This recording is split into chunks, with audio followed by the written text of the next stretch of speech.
La route départementale 191 franchit l'autoroute A6 sur la commune d'Ormois grâce à un ouvrage à poutres en béton armé. Ce pont, réalisé lors de la construction de l'autoroute en 1958, est composé de 3 travées indépendantes reposant sur 2 piles et 2 culées. La travée centrale, qui enjambe les 6 voies et les bandes d'arrêt d'urgence de l'autoroute, a une portée de 28 mètres avec un tablier reposant sur 5 poutres principales. Les travées de rive ont, elles, une portée de 16,50 mètres avec un tablier qui repose sur 4 poutres principales. Cet ouvrage appartenait initialement à l'État. Sa gestion a été transférée au département en 2006 dans le cadre de l'acte 2 de la décentralisation. Comme tous les ouvrages gérés par le conseil départemental de l'Essonne, il fait l'objet d'un suivi rigoureux et régulier. Ces contrôles permettent de détecter les problèmes en amont et de trouver les solutions pour y remédier dans les meilleurs délais, pour préserver la sécurité des usagers tout en continuant à garantir leur mobilité. Un ouvrage de ce type présente toujours des altérations dues au temps. Il s'agit d'éclats de béton, de corrosion des parties en acier ou encore des défauts d'étanchéité du ourdi. Les inspections, réalisées en 1993 et 2004 par l'État, puis en 2008 par le département, ont révélé une fissuration importante mais non évolutive des éléments structurels, c'est-à-dire des poutres principales, des entretoises et du ourdi. Ces fissurations laissaient présager un sous-dimensionnement de l'ouvrage. Ce sous-dimensionnement a été confirmé par un recalcul de l'ouvrage. Une autre pathologie importante que l'on rencontre sur ces ouvrages se situe au niveau des appuis et plus particulièrement sur les culées. En effet, il est courant d'y constater des tassements et ou des glissements engendrés par des problèmes de sous-dimensionnement des fondations, de portance de sol, de présence d'eau et de poussée à l'arrière des murs garde-grève, voire de malfaçon. Ces sinistres engendrant eux-mêmes d'autres dégradations sur ces ponts. En fait, le problème est que ces ouvrages étaient initialement conçus pour avoir une durée de vie d'une 50aine d'années. Du coup, leur dimensionnement ne prévoyait pas l'évolution du trafic routier dans ces anciennes zones rurales, aujourd'hui périurbaines. Les désordres structurels relevés lors de ces inspections ont conduit le conseil départemental à faire réaliser un diagnostic. Une étude capitale au vu de la place stratégique de cet ouvrage qui enjambe la 6, l'une des autoroutes les plus chargées de la région parisienne et qui porte la RD 191, axe structurant majeur du département. En 2015, le trafic sur ce pont est de 13 600 véhicules jour, dont près de 6% de poids lourds. Il est en forte augmentation, en particulier depuis le développement de la zone d'activité des haies blanches sur la commune du Coudray-Monceau. De plus, les convois exceptionnels qui empruntent cet ouvrage pour relier la RN20 à la RN7 sont, eux aussi, en constante progression.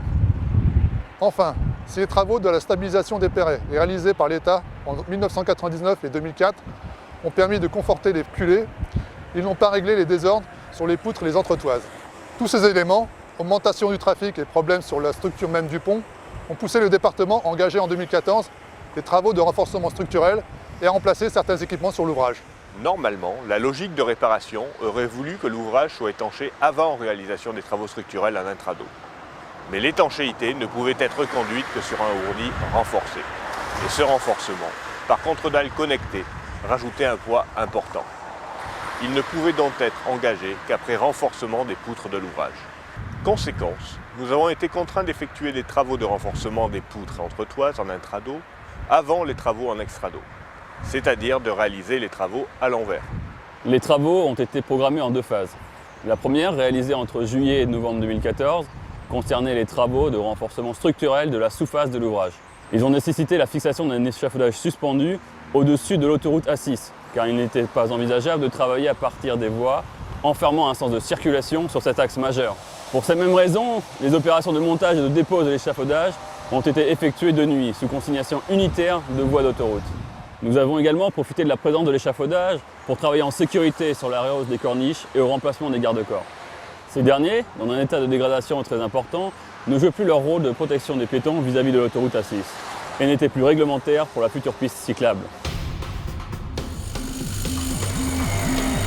Lors de cette première phase, les travaux de purge des bétons en intrado ont mis en évidence des manquements graves au niveau du ferraillage initial de l'ouvrage.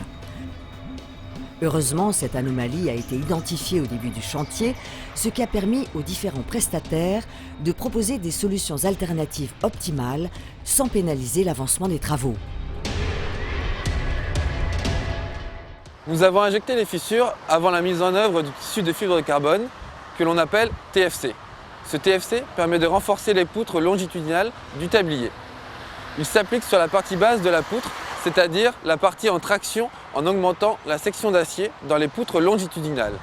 La mise en œuvre du TFC s'est faite de nuit entre 22h et 5h du matin et a nécessité la fermeture à la circulation du pont pour éviter toute vibration dans les poutres longitudinales et supprimer celles susceptibles d'altérer la polymérisation de la résine TFC.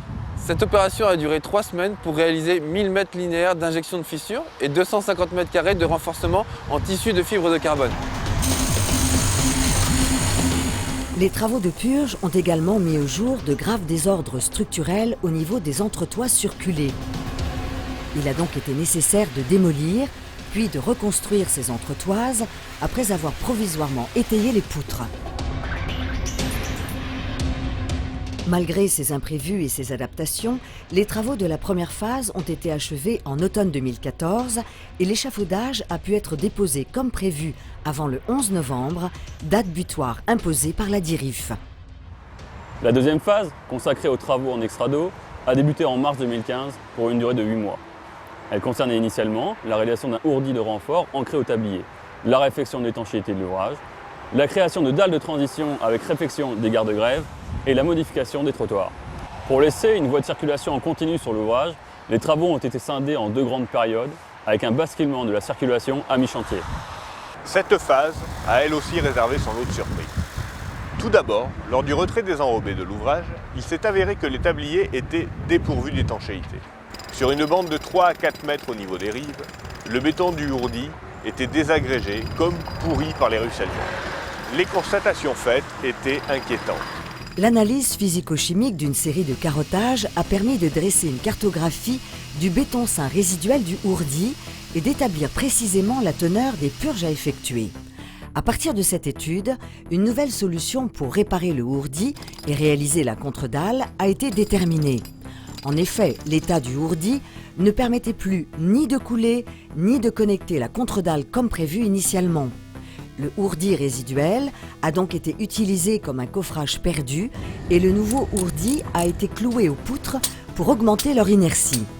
800 ancrages supplémentaires, permettant un scellement sur une faible épaisseur, alliés aux 2800 ancrages traditionnels, renforcés au droit des poutres et entretoises, ont complété la solution avant bétonnage de l'ensemble.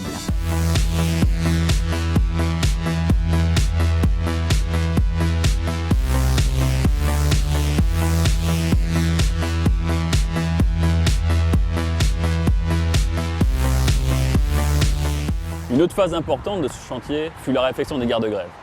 Comme constaté lors des inspections précédant les travaux de stabilisation des périodes de 2004, les tabliers de rive étaient rentrés en butée avec les murs garde-grève. Pour permettre de libérer la dilatation générale du tablier, le remplacement de ces murs s'est avéré nécessaire.